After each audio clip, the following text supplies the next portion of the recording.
I caught my golden child stepsister cheating while I watched her kids for free. Then Dad threatened to cut me off if I didn't help her cover it up. My parents divorced when I was 10, which was already a nightmare, but things became far worse after that. My father, David, did not remain single for long. Before I could even understand the divorce, he was already seeing this woman named David. I remember when he initially told me about her, he behaved casually, like, "Hey, I've met someone, we're serious." Then, a few months later, wedding bells rang. It happened so quickly that I doubt I had time to really comprehend what was going on. One minute it was just me and him, then the next David moved in, and I suddenly had a stepsister, Ashley, who was 2 years my junior. I know what you're thinking. Wonderful, a new family, right? But it wasn't like that at all. From the minute they moved in, I felt as if I no longer existed. Ashley became the show's star. It was almost as if the moment David and Ashley arrived, I was pushed to the side. My father treated Ashley like she was the best thing that had happened to him, and she knew it. Ashley was the type of girl who always had her way. My father would go out of his way to get her new clothes, mall trips, and special dinners if she asked for them. Meanwhile, I was lucky to get a good job when I received all A's. It was as if I wasn't present most of the time. I recall asking my father once if we could go to this amusement park that I really enjoyed. We hadn't done anything together in a while, so I figured it'd be a wonderful way to bond, you know? He answered, "Maybe," which I thought sounded good. But guess what? That following weekend, he took Ashley to a pricey art exhibit since she had suddenly decided she liked painting. It didn't matter what we had planned. If Ashley wanted something, it was her priority. It wasn't simply small things. My entire adolescence was spent watching Ashley have everything handed to her while I had to fend for myself. I can't tell you how many times I approached my father for help with something, only to be told, "Ask David," or, "Why can't you be more like Ashley?" That last one really stung. And it wasn't just my father. David was equally as terrible. She acted as if Ashley was a perfect angel who could do nothing wrong. Meanwhile, I couldn't get a break. If I did anything marginally wrong, such as arriving home late from school or leaving my room unclean, David would act as if the world had ended. What if Ashley did the same thing? Not a big deal. "Oh, she's just expressing herself," David would explain. It was quite aggravating. Everyone was aware that partiality existed. My buddies would say things like, "Wow, your stepsister really gets everything, huh?" Yes, no kidding. I was living it. What really sucked was that no one in my family appeared to care. When I tried to bring it up, my father would simply brush it off, and David would give me a phony smile and say, "We're all family here." It sure didn't feel like family to me. By the time I was 16, I was pretty much done with everything. Ashley had thoroughly established herself as the golden child, and I had come to understand that nothing I did would ever change this. I kept trying though. I tried talking to my father about how I felt ignored. I remember sitting down with him one night and telling him how much it hurt to see him always choose Ashley over me. How did he respond? He looked at me as if I was being overdramatic and said, "Ashley has had a difficult time adjusting, Emily. You need to be more patient." More patient? I had been patient for 6 years, seeing my father do everything for her while I was left to fend for myself. I simply wanted him to understand how much it hurt, but he wasn't listening, so I started to distance myself. I felt if I wasn't going to catch my dad's attention, I might as well quit trying. I concentrated on school, kept my head down, and devised my own ideas. By the time I graduated high school, I was ready to leave. College was my escape. I moved out when I was 18, and I was honestly relieved to be out of that place. It seemed like a fresh start. I could finally live my life without continuously being compared to Ashley or feeling like I wasn't important. I went to school, earned a degree in graphic design, and secured a decent job in the same city. I didn't travel back home often except for holidays, and even then I kept it brief. Ashley and I did not speak, and I was fine with that. We weren't close, and I didn't see the sense of pretending we were. However, a few months ago, everything began to alter again. Ashley and her husband Jason have moved to my city. I didn't think much about it at first. I mean, it was strange that she was now living so nearby after years of almost no communication, but I figured, whatever. Our lives don't have to collide simply because we're in the same location. Ashley called me a few weeks after they moved in and begged for a favor. She wanted me to help them get acquainted with the area, show them around, and possibly assist with the relocation. Because I'm not a complete jerk, I agreed. I didn't want to. But it seemed like the appropriate thing to do. So I took a few days to show them about, taking them to some nice neighborhoods and pointing out locations they would enjoy for groceries, schools, and other necessities. That was fine. Awkward, but okay. After that, I believed I was finished. Okay, I've helped. Now we can get back to our own lives. Nope. About a week later, Ashley began texting me, requesting assistance with the kids. At first, it was little issues. Hey, can you watch Olivia for an hour while I run to the store? Alternative. Can you take Max for a bit so I can unpack? Something like that. I believed it was just temporary while they settled, so I agreed. Then it happened more frequently. It went from once or twice a week to virtually every day, and not just for an hour or two. She'd drop the kids off at my house for hours, and I'd be stuck entertaining them while she went out doing who knows what. Don't get me wrong, I adore Olivia and Max. They're cute kids, but I'm not really a kid person. And honestly, I'm not that good with children. I never wanted to be anyone's personal babysitter, you know? I lead my own life. I work from home as a graphic designer, so I'm busy during the day and just want to unwind by the end of it. But instead of having that time for myself, I was now babysitting her children virtually every night. What is the worst part? She didn't even ask politely. After a while it shifted from, "Hey, can you help out?" to simply dropping the kids off at my door and leaving. Sometimes she didn't even inform me when she'd return. I'd just be sitting there with two kids, figuring out how to keep them entertained while waiting for her to arrive. It was quite aggravating. At first, I attempted to give her the benefit of doubt. Perhaps she was overwhelmed. Moving to a new city with two small children is not easy. But then I understood she was simply taking advantage of me. Okay, if it was a serious emergency, I understand. However, this was not always the case. She'd pretend she had errands to run, but I knew she was just hanging out with friends, or doing things she could do with the kids. I told her one day, "Ashley, you need to hire a babysitter. I can't keep doing this." She basically brushed me off as if it was no big thing. "It's just for a little while," she'd say. For example, "I don't trust anyone else with the kids yet." There was always something. And of course, she'd play the "we're family" card, as if it made it okay for her to dump her kids on me anytime she wanted. I was becoming extremely pissed off, but I didn't want to start a fight. I kept thinking, okay, just ride it out. Maybe she'll back off. Spoiler alert, she didn't. Things reached a breaking point on Friday night. I had arrangements with my pals to celebrate Katie's promotion. It was a huge deal, and I was really looking forward to it. I had told Ashley earlier in the day that I couldn't babysit that night. I made it very clear. She replied, "No problem." I thought to myself, great. Maybe this will finally give her a wake-up call. Fast forward to 6 p.m. I'm about to go when I hear a knock on the door. I open it, and guess who is standing there with two children? Yep. Ashley. She didn't wait for me to say anything. She simply throws me Olivia and Max, says something about being late, and runs out. I didn't even get the chance to argue. I tried calling her, of course. But nothing happened. I called Jason, but he didn't answer. So there I was, stranded with her kids, and my entire night was wrecked. I was infuriated. I couldn't believe she just ignored anything I said. She knew I had plans. I'd told her. She didn't care. I ended up texting my friends to tell them I wasn't coming, and I spent the rest of the night babysitting two cranky and tired kids. When Ashley eventually returned around 9 or 10 p.m., I was about to explode. I informed her that this couldn't go on, and that she needed to find someone else to help her out.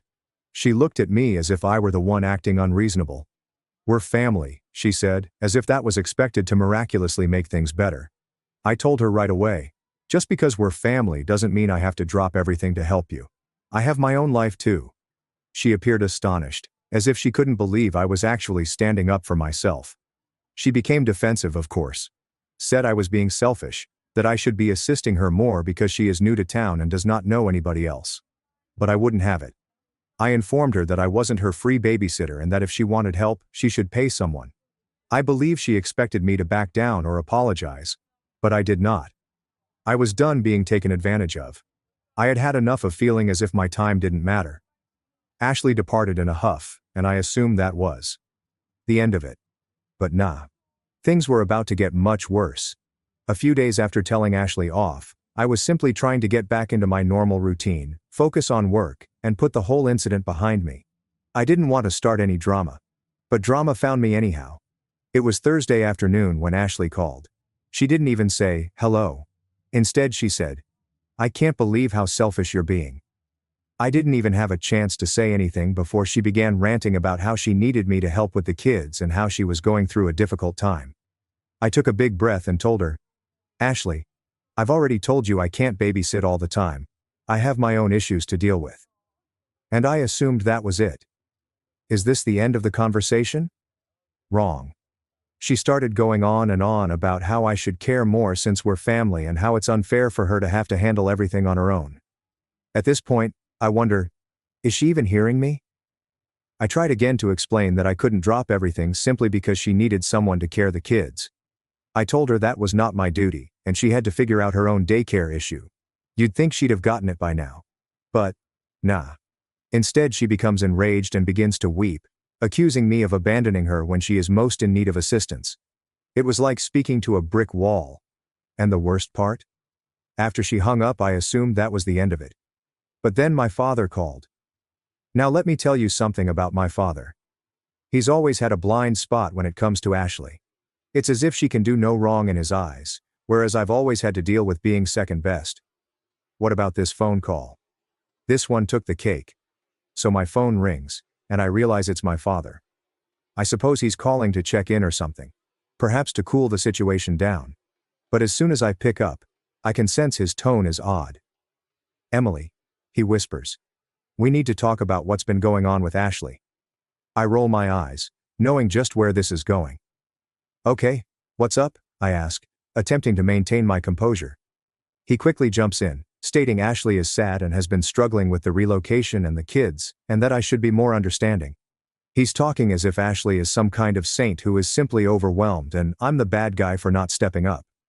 I try to interrupt, but he continues, emphasizing how upset he is in me for not helping out more. I eventually get a word in and tell him, Dad, I have my own life. I can't just drop everything to babysit whenever Ashley wants me to. But he isn't having it. He says something like this.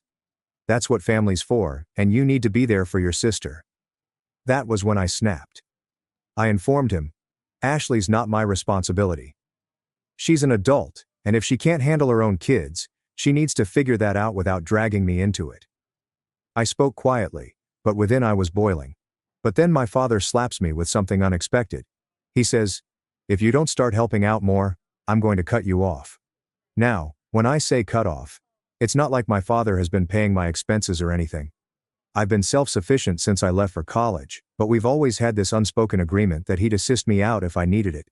He paid for my car insurance and helped pay my rent when I was suffering after college. So when he said, cut you off, I knew he meant it. No more assistance, no more financial support, nothing. My initial reaction was one of shock. I couldn't believe he was threatening me just because I refused to babysit for Ashley. Is that really where we are now? So I replied, are you really cutting me off over babysitting? And he did not hesitate. If you're not going to help your family, then yes. That was when I lost it. I replied, you know what? Fine. Cut me off. I don't need your money. If this is how you're going to treat me, then maybe it's better that we don't talk. He fell silent for a moment, as if he didn't expect me to actually speak up for myself. But he simply sighed and replied, I'm really disappointed in you, Emily. You've changed. Changed? I had not altered. I had finally hit my limit. I'd spent years watching Ashley receive everything handed to her while I struggled for scraps. And now I'm being told I'm selfish for declining to be her free babysitter? I decided not to argue anymore. I simply said, I'm done, he said before hanging up. Following the call, I felt a variety of emotions. Part of me was outraged, upset that my father was so oblivious to what was going on, irritated that Ashley had manipulated the situation to make me appear like the bad guy. But another part of me was just sad. Sad that my father couldn't understand how unjust he was being, and sad that I was losing what little relationship I had with him. I sat down for a bit, trying to comprehend everything. I considered texting Ashley and trying to reason with her. So, what was the point? She obviously did not care about me or my boundaries. She only wanted what she wanted, and if I didn't give it to her, I was the bad person. After a while, I decided it was enough. I wasn't going to allow their guilt get to me anymore. If my father wants to cut me off, great. Ashley could cry at not having me as her personal babysitter. But I wasn't about to let them walk all over me. I turned off my phone, cooked myself some dinner, and decided I was done with the drama. If they wanted to talk, they could, but I wasn't going to pursue them. I assumed that was the end of it. But of course, things weren't over. The very following day, Ashley texted me. It wasn't one of her typical passive-aggressive messages. Nope, this one was really aggressive. She stated something like this. I can't believe you'd turn your back on your family. You've always been selfish, and now you're showing your true colors. Don't bother coming around if you're not willing to help. Now, I'm not sure about you, but being called selfish by someone who has been using me as a free babysitter for weeks? That is an impressive sum. I was fed up with her attitude and refused to let her manipulate the narrative any longer. I responded back, telling her straight up, I've helped you more than enough, and you've done nothing but take advantage of me. I'm not your babysitter. Find someone else. I was pissed. But at the same time, I felt a strange sort of relief, as if I was finally telling her what I should have spoken a long time ago. No more skirting around her emotions, no more allowing her to walk all over me. I was finished. But then something strange occurred. Later that day, I received a call from one of my friends, Jessica. She seemed hesitant, as if she didn't want to talk to me about what she was going to say. She goes, Hey, so, I ran into Ashley earlier today at the mall, and she was with some guy. At first, I didn't think much about it. Ashley was married to Jason, so perhaps she was simply hanging out with a friend or something. But Jessica kept talking. She didn't see me, but they were acting really close. Like, too close. They were holding hands, and I'm pretty sure they kissed. I froze. What? Ashley, the same Ashley who had been making me feel bad for not helping with her kids, was out at the mall with a guy behind Jason's back? I could not believe it. Part of me did not want to believe it. But Jessica was not the sort to lie or exaggerate. She was as astonished as I was. I thanked Jessica for telling me and hung up, my thoughts racing. I began repeating everything in my head. The sudden need for me to babysit all the time, the weird errands she had to run. Everything began to click. She was neither overwhelmed or struggling with being a mother. She was having me watch her kids so she could sneak around with this guy. The more I thought about it, the angrier I became. Here I was, feeling bad for not assisting her, wondering whether I was in the wrong, while she was simply using me to cheat on her husband. I couldn't let it go. Jason was a wonderful guy who didn't deserve to be abused that way. I wasn't going to sit there and let her get away with it. So I decided I was going to expose her. The following time Ashley called and asked me to babysit. I accepted. I wanted to catch her in the act, and this seemed like an excellent opportunity. She dropped off Olivia and Max as usual, and I pretended that everything was all right. Instead of staying at home with the kids, I packed them in my car and drove them to Jessica's residence. I knew they would be safe there for a while. Then I headed to the mall, where Jessica had spotted Ashley and the mysterious guy. I parked my car and waited. I did not have to wait long. About a half hour later, I noticed her heading out of the mall, arm in arm with the same guy Jessica had mentioned. They seemed far too comfortable to be merely pals. I took a couple shots from my car to demonstrate what was going on before leaving. I did not confront her right then. I wanted to do it the proper way, not in a public setting that would blow up in my face. When I got home, I texted the photos to Jason. I did not sugarcoat anything. I told him what I had discovered. Ashley had been using me to babysit so she could sneak around with this guy behind his back. It was definitely one of the most difficult texts I'd ever had to send since I knew it would destroy him. However, he deserved to know the truth. Jason did not reply right away. I didn't expect him to. I couldn't imagine what he was going through at that time. I just hoped he didn't try to ignore it or make excuses for her. He was a decent guy, and he did not deserve to be treated that way. A few hours later, I received a response. Jason thanked me for informing him. He said he was sad, but he suspected something was going on. He informed me he planned to confront her that night. Oh wow. Did he face her? The next morning, I was inundated with texts from Ashley. She was infuriated. She accused me of destroying her life and poking my nose where it did not belong.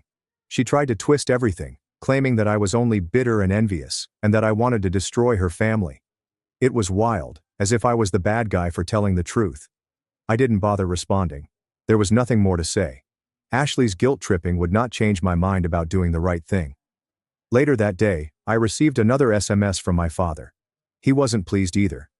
Ashley reportedly ran to him, weeping about how I had betrayed her and was attempting to destroy her marriage.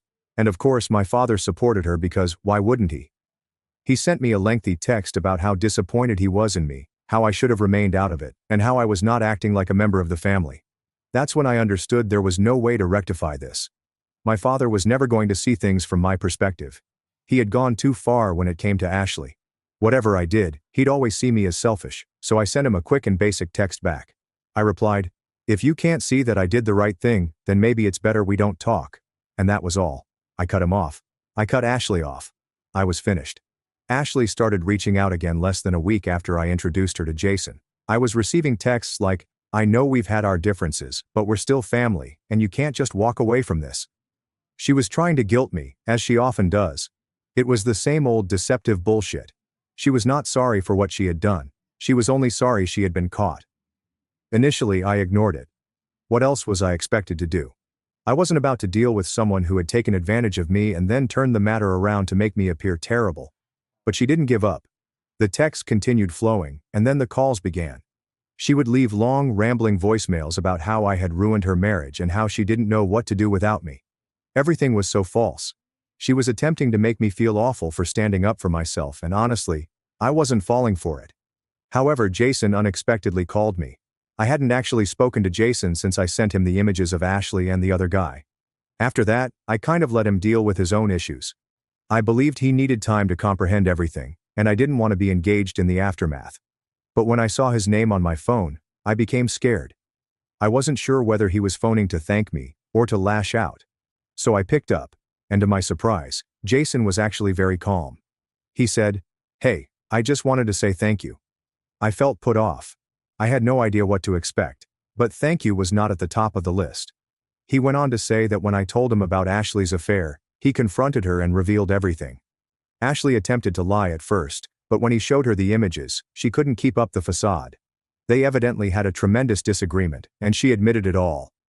Jason informed me that he was filing for divorce, and it had been a long time coming. I wasn't sure what to say. I felt awful for him, but I was also thrilled. He was finally sticking up for himself. He deserved better than what Ashley had put him through. Jason informed me he was intending to leave the city, take the kids, and start over somewhere else. He didn't want them to be around the drama, and he didn't trust Ashley to prioritize their needs. I did not blame him. After everything she'd done, it was obvious that she just cared about herself. We talked for a little longer, and then he said something that resonated with me. "You did the right thing, Emily. Don't let anyone make you feel otherwise." To be honest, that was precisely what I needed to hear. For so long, I had doubted myself, wondering if I was the problem or if I was being very severe. But hearing Jason say that, and him thanking me for exposing the truth, made me understand I wasn't the bad guy in this scenario. I was simply someone who had had enough. I felt lighter after hanging up with Jason, like if I could finally breathe again. However, things were not quite over. Ashley was not done yet. She continued to try to reach out by texting and leaving voicemails. She even tried to come to my flat a few times. But I wouldn't have it. I banned her number and instructed the building manager not to let her in. I'd had enough of the drama, and I wasn't going to let her guilt me back into her mess. The final straw, however, was when my father attempted to become involved again. I hadn't spoken to him since our previous dispute, but one night he called me unexpectedly. I did not respond, but he left a voicemail. In it, he sounded desperate. He was talking about how family is everything and how he did not want to lose me. He kept telling me how Ashley was going through a difficult period and that I should try to be more understanding. I listened to the voicemail, and something clicked for me. My father was never going to change. He was always going to prioritize Ashley, no matter what. He would always make excuses for her, while I would always be on the outside looking in. I realized I didn't need that type of negativity in my life anymore. So, I made a decision. I called him back. When he picked up, I kept things simple. I told him I loved him, but I couldn't keep on like this. I couldn't keep sacrificing my own peace of mind to keep the family together.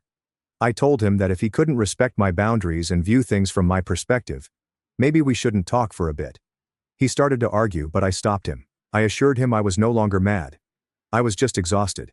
I was tired of always having to bend and give in. I was finished, and that was all. Following that call, I cut off contact with both my father and Ashley. I realize that sounds harsh, but it's what I needed to do for my own sanity. Sometimes you simply have to walk away, even if it is from your family. It's been a few months since all of this happened, and I'm considerably better off. I got my peace back. I got my life back. I am no longer dealing with the continual drama, deception, and guilt trips. I've started focusing on myself and my own happiness, and it feels really nice. Sure, I miss my father at times, but I do not miss the tension that he brought with him.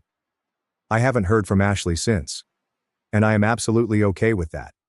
Sometimes you simply have to choose.